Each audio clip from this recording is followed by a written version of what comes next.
Okay, so we're continuing with our OMFIT tutorial series. And today we have guest speaker, Nick Logan, who will be taking us, well, first of all, he is a major contributor to OMFIT. You'll see him documented throughout the code, which is encouraging. So he understands very much about the internals of how OMFIT works. But today he's going to talk to us about OMFIT and how it can be used for MHD analysis. So with that, I'd like to give the floor to Nick Logan.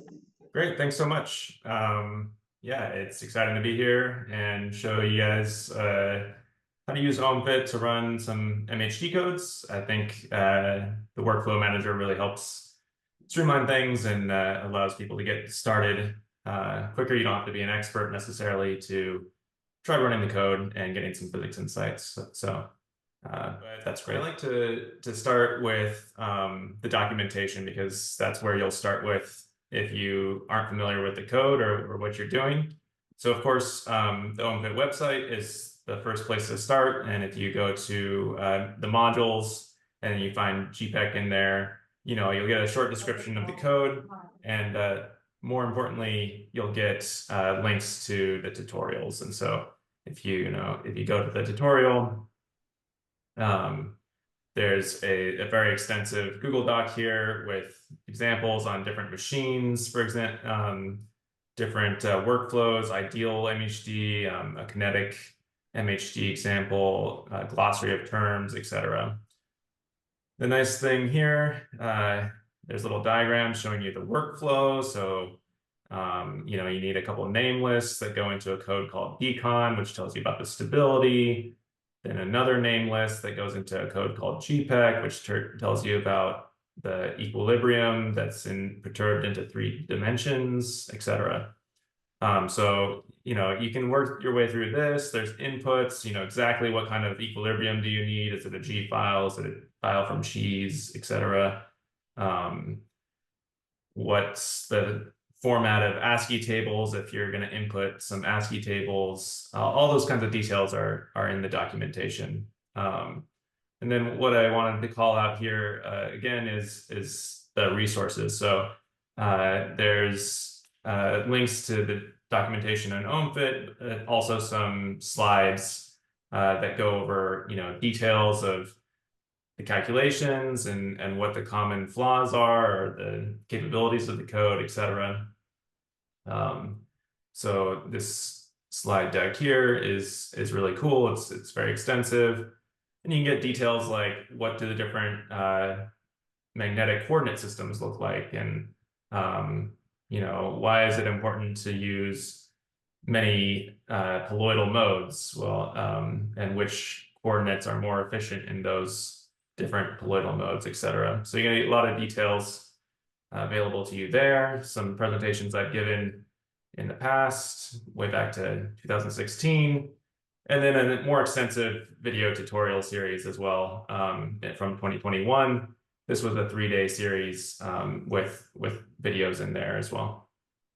So please do use the resources. They should all be available. Just if you omfit.io is the only thing you remember, you should be able to click your way here. Great. So that being said, okay, today, while this is an OMFIT tutorial, it is one of the more specialized codes, and not everybody does MHD for a living. So I just wanted to show a couple slides to orient folks to what physics we're looking to get out of the workflow, and then we'll get into the the details of how OMFIT helps us get at that physics. So the generalized perturbed equilibrium code, GPEC, is a fast and easy tool, I think, for studying MHD. We're given a 2D plasma and some small 3D fields that are going to be applied to it. So these could be from RMP coils, airfield correction coils, or intrinsic air fields in the machine. And what we want to do is find the new slightly perturbed from symmetric equilibrium, so it's distorted in 3 dimensions. We want to do a lot of experimental applications and physics optimizations. So We want to explain measurements that we're getting on magnetic sensors, for example. When we apply these fields, the plasma responds, and we measure how much it responds. We want to know about any resonant drive or tearing modes we might create when we apply these fields, or NTB torque, that's neoclassical toroidal viscosity. When we apply 3D fields, that tends to change the plasma rotation, which then changes the transport and the stability, etc. So our approach then is a linearized, mostly ideal, but we can do kinetic MHD as well, perturbation theory, and everything is going to be decoupled toroidally. So that means in the beginning of the code, we're going to choose what toroidal mode number we want. So most people are concerned with n equals 1 for D3D, and other machines, the RMP folks tend to use n 1 through 4. D3D goes up to 3. So these are low toroidal mode numbers, but we choose one at a time. And then linear superposition is possible because it's a linear code. So if you run the 3D field from one coil set, like the lower I coils in D3D, and then you run the code again for the upper I coils in D3D, you can just combine those two results by adding them, and that would be the result for the two coils combined. And then we have this matrix formulation, which lets us do a lot of things, and I'm going to talk a little bit about that right now. There's going to be a lot of code names, and I apologize for that. There's just kind of each step is its own code, and they've come up over time. The first step in our workflow is going to be decon. This is the code that determines the stability of the plasma. So it answers the question, if this axisymmetric equilibrium were in existence, would it spontaneously distort into 3 dimensions in an unstable kind of way? And the way that it answers that is by solving a force balance, because it's minimizing the energy. So the delta W, the MHD energy of a plasma, is written like so. And if you find all of the perturbations that minimize this, you're finding extrema, so the derivative goes to 0, and that's true when this term is 0. But this term is the MHD force balance, the perturbed MHD force balance, as written up here. And so when you're minimizing the energy, you're actually finding a bunch of possible ways that the plasma could distort that are within force balance. And so that's fun, because then we know all the possible ways of 3D distortion, and we can then use that to construct the way we think the plasma will distort when we apply fields. So decon uses this spectral formulation. So it solves all of this for vectors of colloidal harmonics. And that's very efficient. A lot of codes like to use that. And it's able to do some integrations throughout the plasma volume such that the answer all pops into a final term on the surface of the plasma. And it finds M orthogonal solutions to different surface perturbations, this capital M being the number of colloidal harmonics that we've kept in our simulation. So that looks like this. Delta W is some function of the flux on the plasma surface, dotted on either side of some matrix. And this is called the inverse of the plasma inductance. You can read the papers if you want to know more, but this is an important part of the code here, is that we're reducing everything to surface terms and these matrices. So when we then apply 3D fields, we can calculate the plasma response to the 3D fields using this basis of force-free states. So in the original application of this, it was originally named the ideal perturbed equilibrium code, and it utilized decon's matrix formulation for fast multimodal plasma responses. So given a 2D plasma and a small vacuum 3D field, IPEC field finds the perturbed 3D equilibrium. So it turns out that the plasma response to the field is related to that inductance matrix that was on the previous slide. A little bit of detail here, but don't worry about it. The end result is that from a coil and the current in the coil, it's just a vacuum coupling to get the flux on the plasma surface. And then there's just a matrix that gives you the total flux on the surface, including the plasma response. So the plasma can either amplify or shield the field that you're applying, basically. And then those eigenmode structures that we talked about from decon go ahead and relate the surface perturbations to perturbations throughout the plasma volume. So basically, in one dot product between a vector of length m, the number of colloidal harmonics that we have, and a matrix m by m, we've solved the whole perturbation of the plasma in 3D. So this formulation can be extended to ask different questions about properties of that distortion. So we have here that the total field is related to the externally applied field or flux. You can also get the effective perturbed current in the plasma from the applied flux. And this is important because that's essentially what the 3D measurements measure. So if you have a sensor out on the wall and you're measuring some field, it's just a vacuum coupling matrix between the perturbed current in the plasma and then the flux at that sensor. You know that from just geometry. And so you can explain those measurements quite well.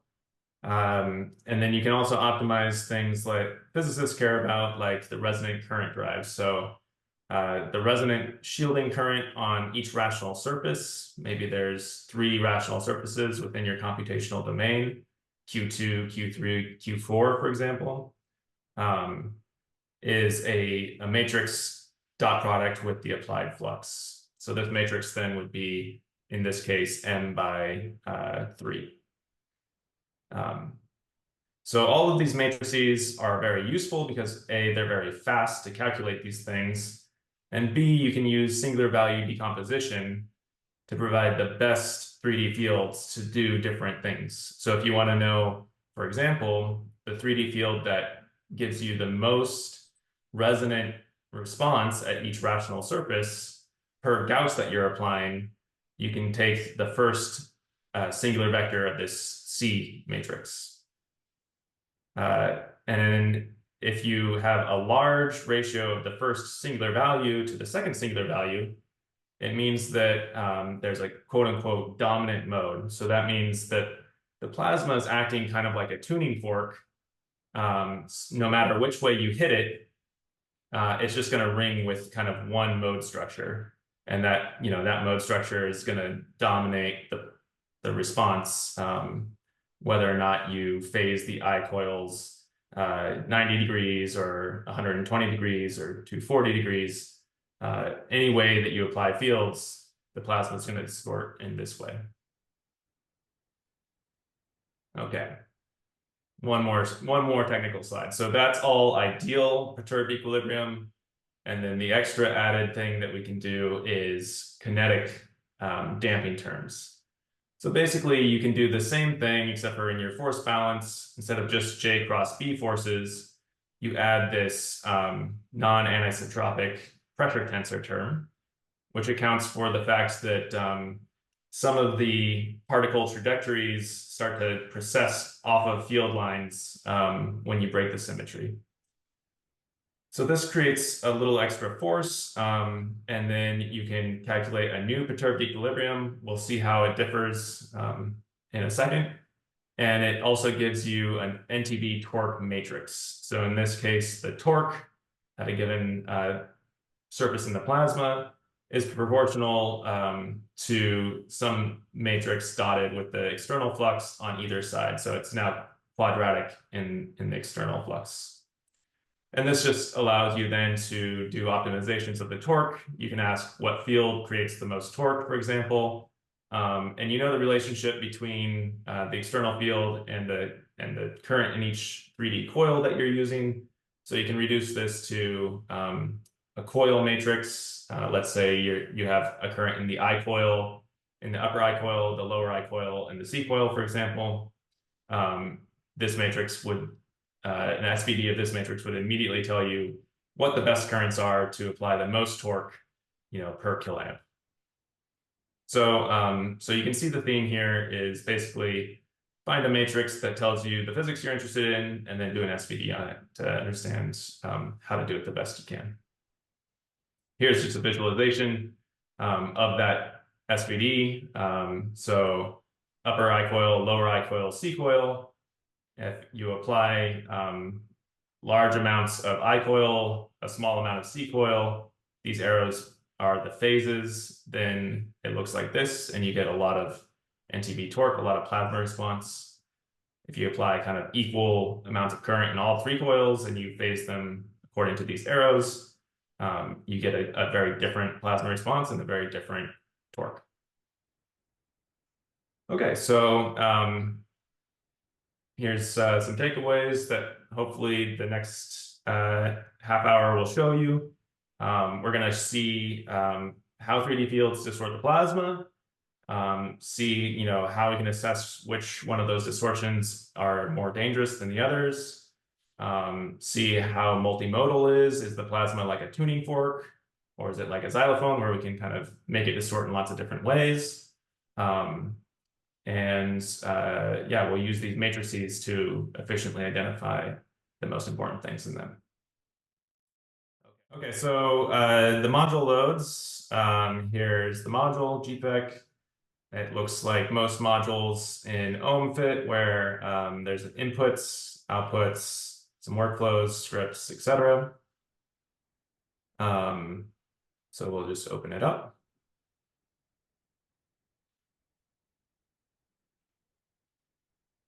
So here's our opening GUI. It's going to ask for a version. There's public versions installed on Iris and Portal and other Fusion facilities, or you can use a custom installation if you have your own. Device, a shot, 141. I'm going to go with this shot. Oops. And then some times. This time. Okay, and then there's an overview of a couple critical parameters. This is meant to be helpful because it's a little overwhelming when you first start. As mentioned, there are a number of steps to the code, and there are a number of name list files that go with those steps. Each of these files has multiple name lists in it, and that name list has quite a number of parameters in it usually. So lots of tunability from the user perspective, but it can be overwhelming when you're getting started. And so I just put in the top 10 kind of things that I usually change from run to run. So NN is going to be the toroidal mode number. As discussed, we limit ourselves to 1 toroidal mode number. We'll use a 1 here, a Jacobian. This is the magnetic coordinates that you're going to use. Are you going to use kinetic terms? We're going to start saying no. Ideal MHD is faster for the purposes of a tutorial. I don't know why the GUI is double refreshing each time.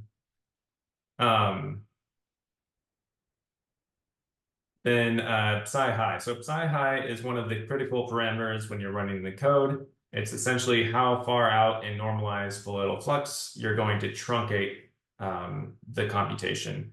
The computation being in colloidal harmonics, you cannot handle the separatrix. You would need a lot of colloidal harmonics because Q is going to infinity. And so we're forced to truncate inside of the separatrix for that reason. And we want to go as close to it as we can without getting into computational numerical issues. So you can see the other tutorials for how to study that more in depth, but that's a good default choice. You can also, and then there's a psi edge, and psi edge means that you're okay truncating anywhere past this. And what the code's going to do is it's going to look from here to here and try to find a good place to truncate. And we'll go through that with figures in a bit. All right, so those are some of the key parameters. They have, some helpful tooltips here. Some quick checkboxes to change what kind of things you're going to output, because there's a lot of flags on what you can output. But we'll just continue on with the defaults for now. Okay, so the equilibrium. So the first thing you need to run is an axisymmetric equilibrium, something like an EFIT. You can get it from OMFIT, you can get it from a file, you can load in a submodule of EFIT and then get it from MBS Plus that way, etc. We're just gonna get it from a file from somewhere I know. Okay, so there's the code. It's installed. Oops. The code is installed in Fusion Projects Codes GPEC on Iris. If you go into it, there's a docs, examples, and we can get an EFIT from there. So this is just a file that I happen to know works okay. So you load in the equilibrium. It says that it's loading it in. It says that it's updating the machine, the BT direction, and IP direction. These are all things that need to go into the name lists, and it's a pain because you always forget to do it. So I just had OMFIT go ahead and do it automatically when you bring in the equilibrium. You want to plot it just to make sure that you got the one you expected. Looks good. Okay, next thing, profiles. So profiles, it needs N and T and omega profiles. You can get them from OMFIT profiles, Osborne, Transp, any of the usual suspects. And this is all integrated with other OMFIT modules. So if you've seen any of those tutorials, if you had that module in this session, you would just be able to point to, the outputs of that, and it would bring in the profiles that it needs, and then write the file into the format that it needs. But we're just going to get a file from disk that I already have on hand. So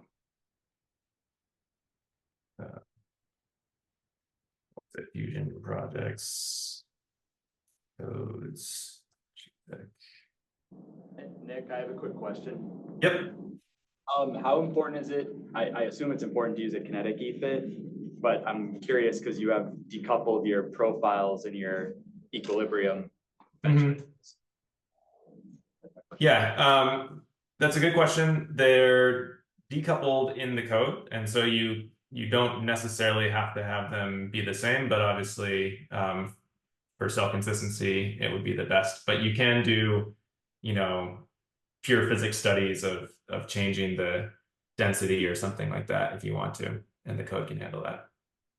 Okay, but would you recommend, you probably wouldn't recommend using like EFIT, magnetics only EFIT, and then, kinetic profiles that totally don't correspond to that.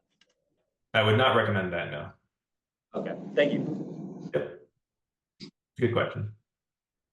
So, you plot the profiles. Here's the ones that it has the densities, the temperatures, and then the E cross B rotation frequency are the things that it needs. Now, when I say that it needs them for the kinetic terms. We're going to be running ideal MHD just right now. When you run ideal MHD, there's a couple things that it can predict. Like it has a rough prediction of perhaps a critical threshold where the islands would penetrate if it wasn't ideal MHD. And it uses the, the temperature and stuff like that to calculate that. So to answer your question, to do pure ideal MHD stability calculations and plasma response calculations, it's actually not going to use the profiles to do that. But it does need the profiles for NTB calculations, kinetically damped plasma responses, and a couple, metrics on the resonant field thresholds. So I'm just loading them up for now. Okay, so we need the equilibrium, we need some profiles, and then we need to apply a 3D field to the plasma.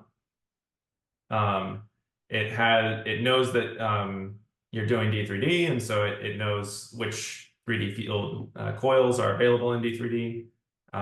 If you want to make up your own 3D field coils, there's an interface to do that. If you have ASCII tables with the XYZ points defining some custom coil, you can also just point to that. So we're going to put in an arbitrary amplitude, a kiloamp, n equals 1 field into the upper I coils. And we can just do that with all the coils. So now there's a kiloamp in the lower I coils and a kiloamp in the C coils. We're going to apply those. It says that it's applying them and gives us a warning that the first coil is not necessarily centered at 0. So what actually happened when I pushed that button? Well, first of all, I can right click and it shows that what happened was it ran the set coil current script. And so I could open up that script to see more details if I wanted to. I happen to know that it's changing the coil name list. There needs to be a coil name list for every time because the currents in the coils could change with time.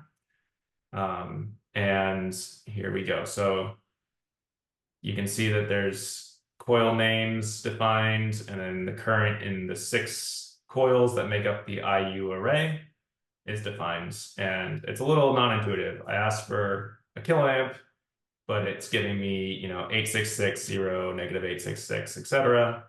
That's just because a sinusoid with a peak of 1 kiloamp that's not peaking on a coil, it's peaking between 2 coils. And so we're getting the 866. So if I wanted that to be like a little bit more intuitive, I could just phase it at 30 degrees so that that peak is on the first coil. And that's like a little bit more intuitive for me of what I would think 1 kiloamp in the coils should look like as far as the current distribution. You can see that it's still a little off on the C coil. The C coils are not aligned with the I coils. That's an unfortunate quirk of D3D. It's good enough for me for now. Okay, so now we can run. So I like to name my runs something, helpful. So this is an N1 ideal MHD run. You can scan different times if you have different times loaded up. You can scan a variable and you can see the other tutorials for how to do that. So if there was something that you thought the code was going to be sensitive to, like perhaps that psi high variable that we talked about, we know it's sensitive to that, so we could scan it and see how sensitive.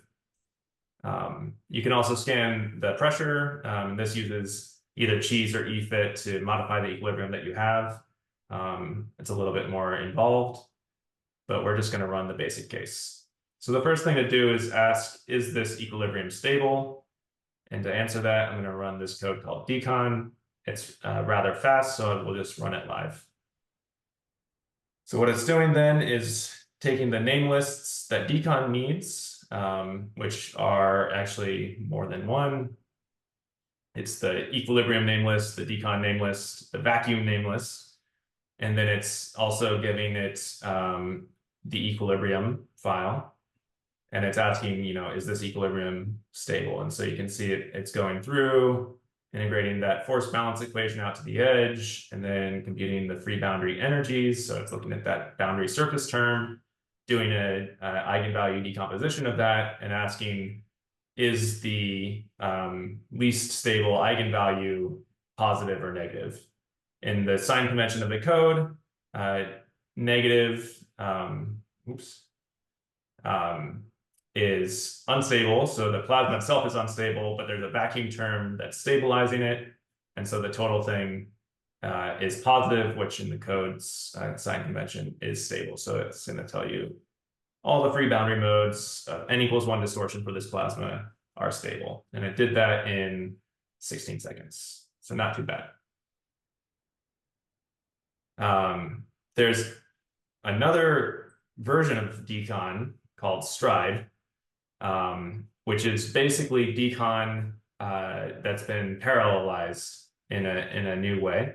So it runs faster and it can run actually in real time in the PCS on D3D, which is really cool. And it actually outputs a couple extra things just due to the way that the math worked out. There were a couple variables that were available. So just to show you what that looks like, I'm going to run that as well. It's going to look very similar. It reads in the equilibrium. It looks at the solution through the volume, and then it gets all three modes are stable. And it got it in 5 seconds instead of 16 seconds. This can be optimized on the PCS, to be milliseconds. The slowest part was really just reading in the equilibrium file and stuff like that. Overhead kind of stuff. Okay, so then we need to run GPEC if we want to see the full 3D plasma response. That takes minutes instead of seconds, and so I'll just demonstrate. I'll go ahead and run decon, which provides the inputs for GPEC, and run GPEC. And I'll run pentarc, which calculates the NTB torque while I'm at it.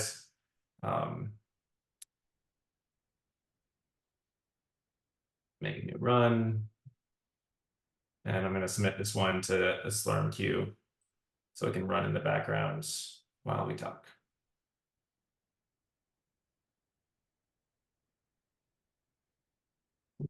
IP directions. Oh no. The joys of live. Okay. Done. I think this is fixed on a newer version. But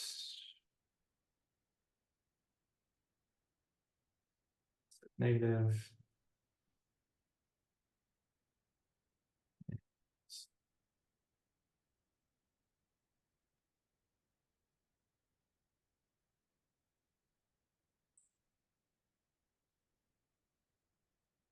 All right, that's a known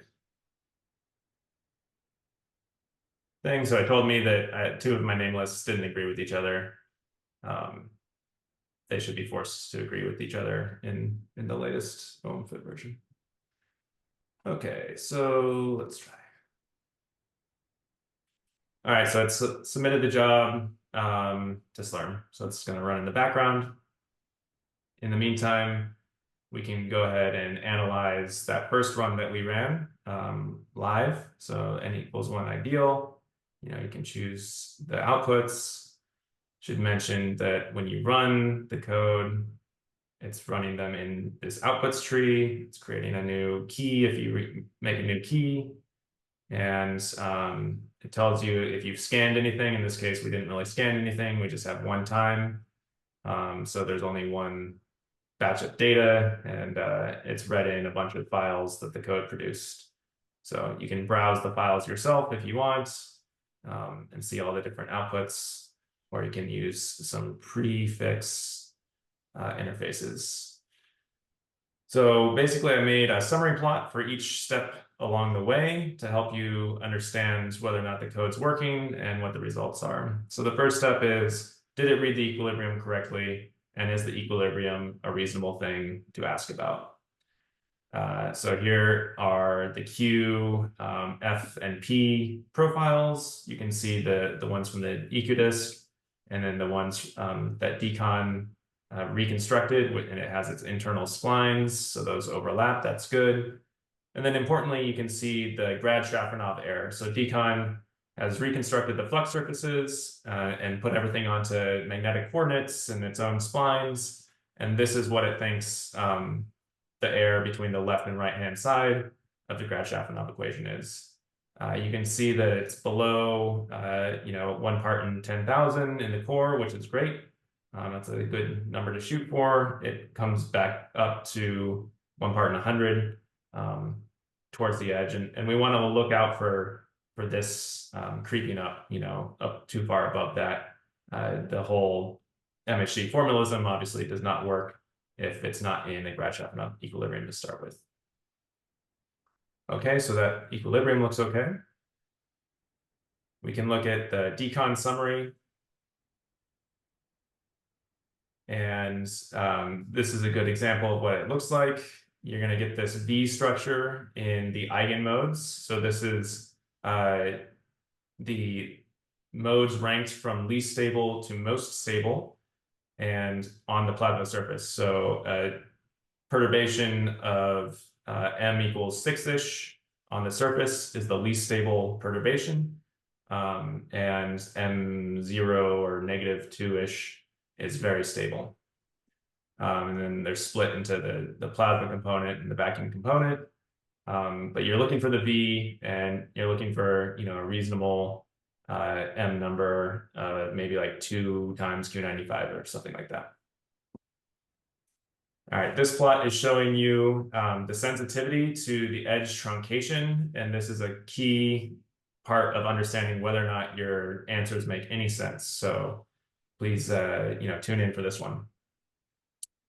It's because the code is truncating inside the separatrix, it's essentially taking a limited type plasma.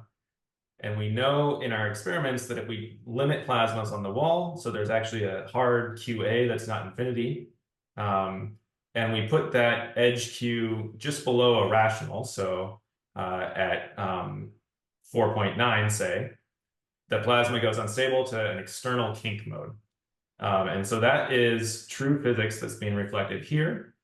If I truncate this plasma at Q of 4.9, then the ideal MHD calculation will tell me the plasma is unstable. That's true, but I know in reality the plasma is diverted and there's a separatrix, and so my choice of truncation is a bit arbitrary. So my choice is to truncate just outside of a rational surface, and at that point the plasma, it says the plasma is stable. The logic within the code is to truncate at the maximum stability point between what we gave it as the furthest in it could possibly go and the furthest out it could possibly go. So it looked between 988 and 995, and it found this point to be the most stable, and it truncated there.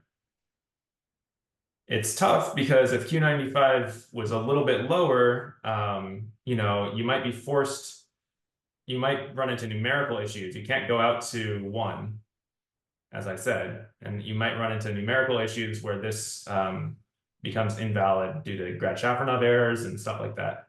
And then you're forced to truncate inside here, and this is, you know, you don't want to go too far into the plasma. And so this is a lot of the manual headaches involved with MHD simulations that are in colloidal harmonics. Okay, but this one looks good. It's truncating far towards the edge and it's stable. All right. The stride code, as I mentioned, gives you the same kind of eigenvector situation. The plot's just flipped, but this is the V structure that we saw before. And it also gives you a delta prime matrix. So this delta prime matrix is related to tearing stability. A larger positive value is going to be less stable to tearing, and a more negative value is going to be more stable. So it looks like the middle rational surfaces in this plasma are kind of more stable, and the edge rational surface is predicting is less stable and maybe tearing. Although there are other terms, you'd have to put this into a full, you know, modified Rutherford equation to understand the full stability. But that's a neat outcome of stride. Okay, so then we can go see if our run that was going in the background is finished. So we can check the queue. It says that there's a job that's still running. That's okay, we can collect it anyways.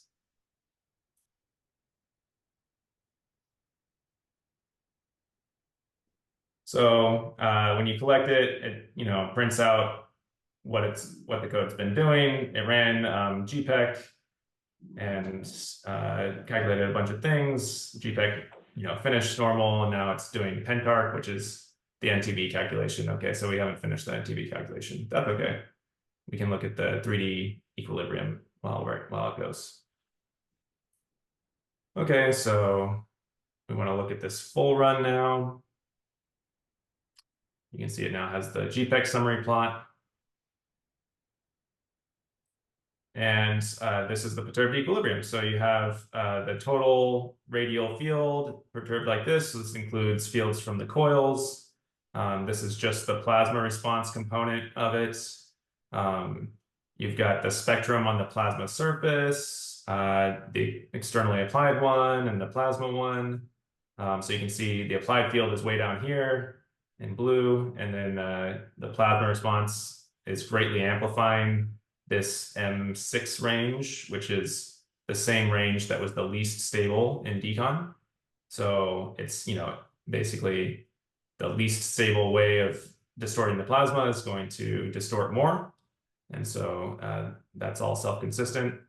And then you can see this kinking structure where the plasma response is high inside of the rational surfaces. So this is colloidal flux on the y-axis, harmonic on the x-axis, and the dashed line is the Q equals Mn line. And so you can see at each M, it comes in, it hits the corresponding rational surface for that M, and then it amplifies inside of that. We can look at a lot of folks plot these things in terms of spectrograms. So we can look at all kinds of different quantities. So here's the B grad psi, so that basically the radial perturbed field.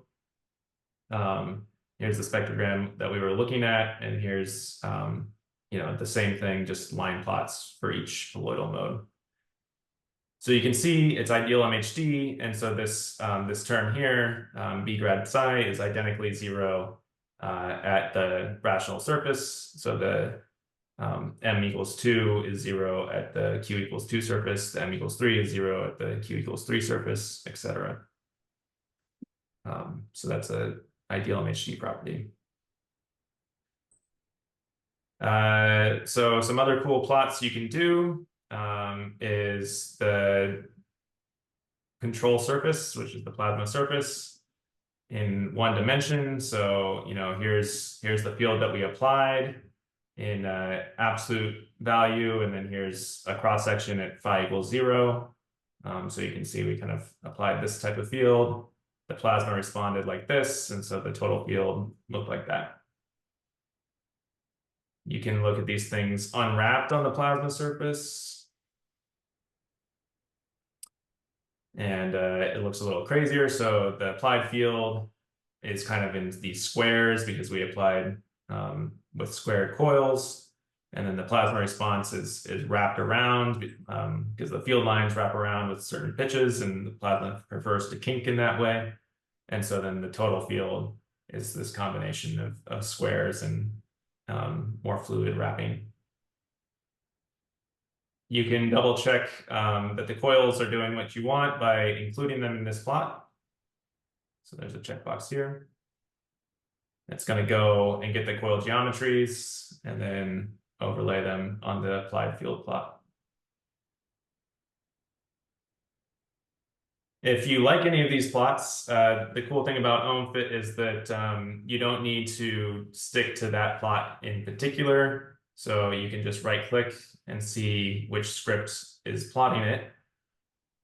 Control 1D. They're all available to you in your project, and you can modify them as you would like. So you can go here and open this file. You can see, what it does. There's some arguments. If you wanted to change the parameter that was being plotted, so instead of the normal field, you wanted the normal displacement, you could do that, for example, or you could amplify it by an arbitrary factor. Okay, so these scripts have default vars. You can change those. Those are some likely things that I thought you might want to change. Or you could just go in and see how the plot's done, see what understand what the variable is, in the code, and go and change the color of a line or anything that you want to do there. So just keep these in mind.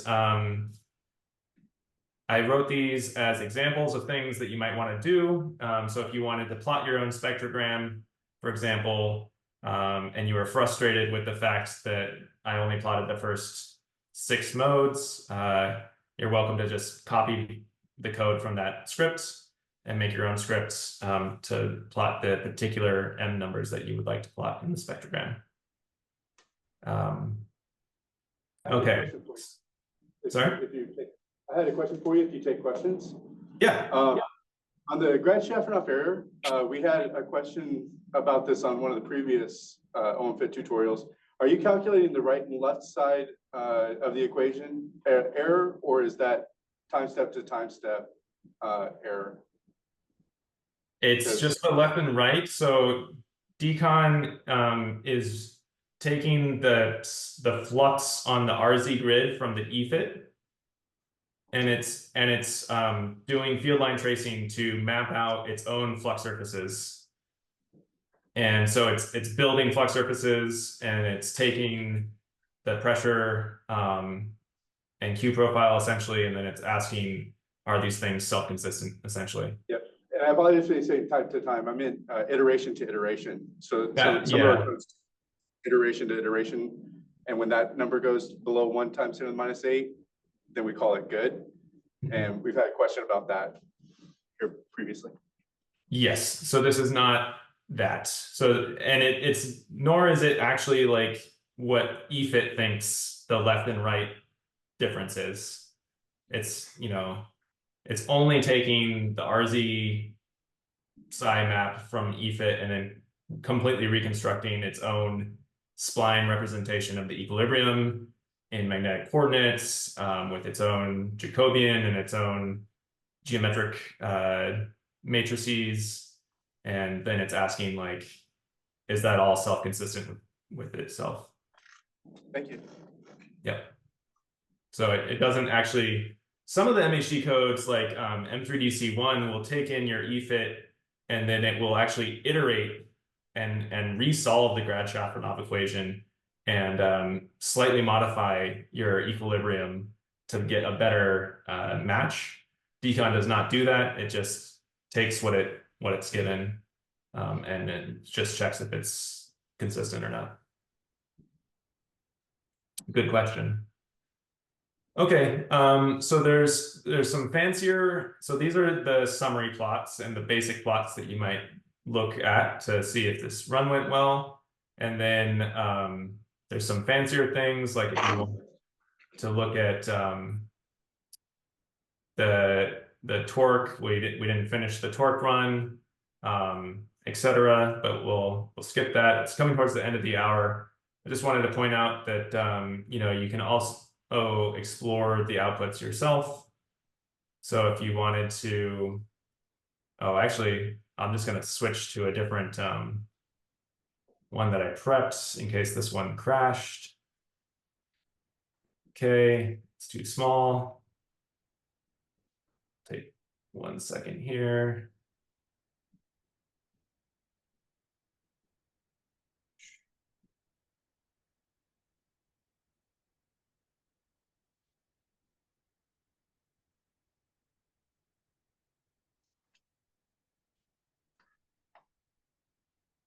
Okay.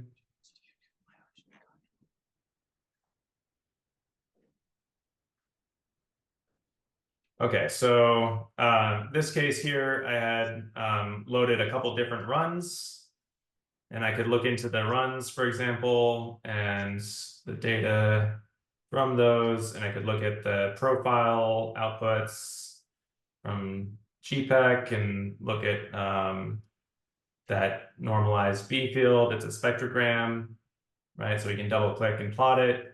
And then my question was, I ran it with the kinetic damping in it as well. My question was, you know, how much did that change the results?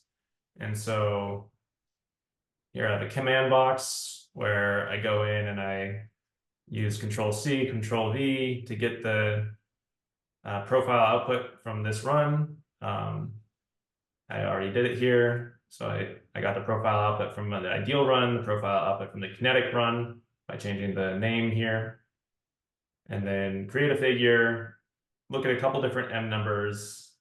And in this output, I looked at the B grad psi component in PES coordinates. It's just another output in this list of outputs.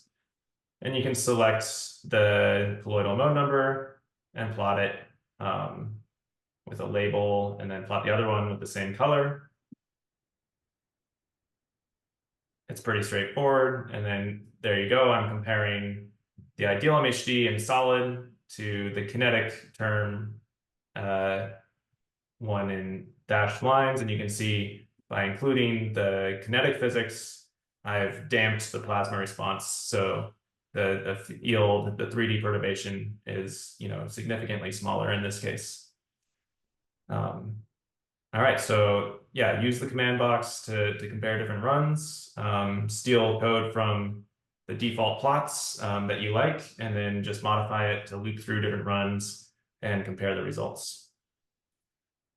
All right, so we're at 1 minute past, so maybe I should stop there. Are there any further questions? Yeah, I just want to open up. Does anybody have questions?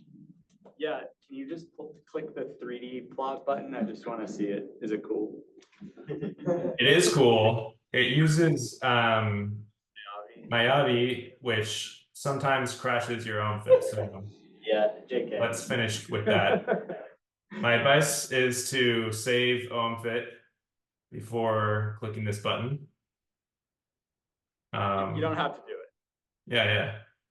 So. But it's going to anyway. It's a good way to end the session. It's slow, and if it works, it works. And then if it runs into any issue whatsoever, it just segbolts. It crashes your entire. Why don't we go with the other questions while that's going? Yep. Go ahead. What sort of pitfalls and things you need? What are the kind of pitfalls and things you need to be aware of before running Stride? Like extras versus decon, that kind of thing. So yeah, that's a good question. Oops. It did look cool. There you go. Is that cool? Yay. You can see too, I actually distorted the surface. You can see it wiggling.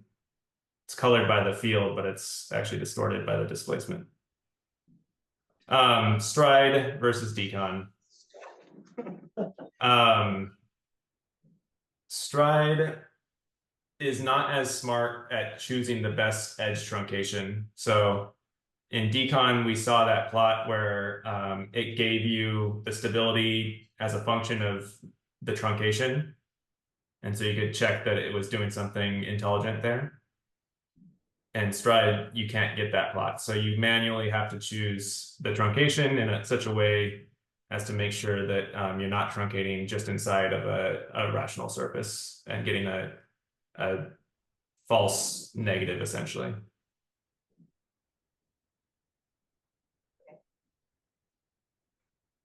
To follow up on that, if it always, I think I'm misunderstanding it. If it always picks the truncation such that it's stable, then won't you always get the result being that it's stable? It's actually unstable.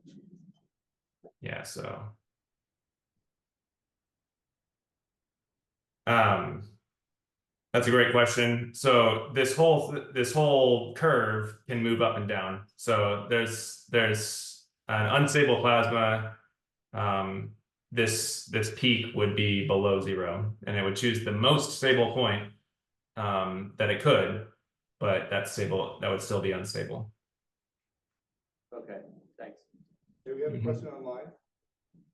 Oh, yeah, Nick. So I'm a little bit puzzled about how this decon calculates the ideal MHD stability. So it seems like it's truncated as a plasma age. So is there any consideration of the vacuum response or vacuum contribution in this ideal MHD cases? Yes. So when we watched it play out live, it spit out the eigenvalue from the plasma matrix on, and then from the vacuum component, and then the total. So yes, it's the plasma itself would be unstable, but there's a stabilizing term coming from the vacuum, and then it includes both of those in the total calculation.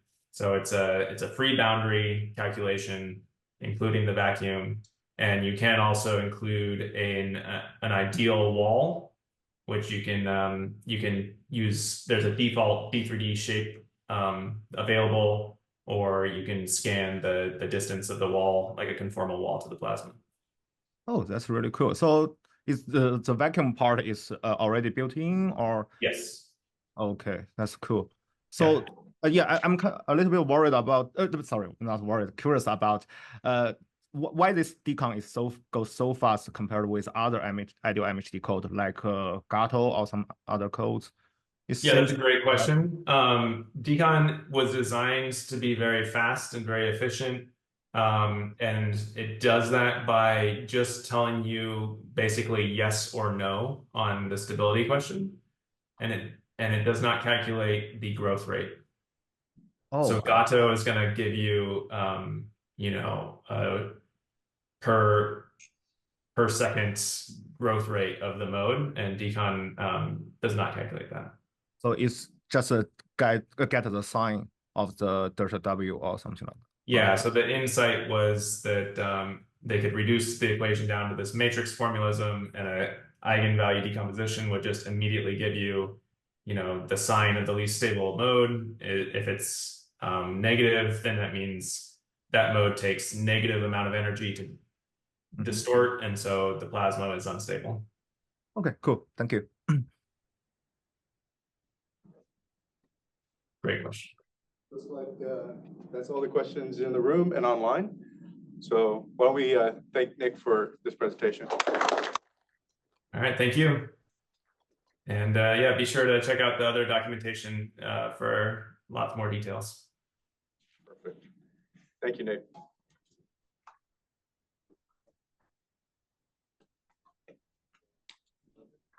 Yeah, right.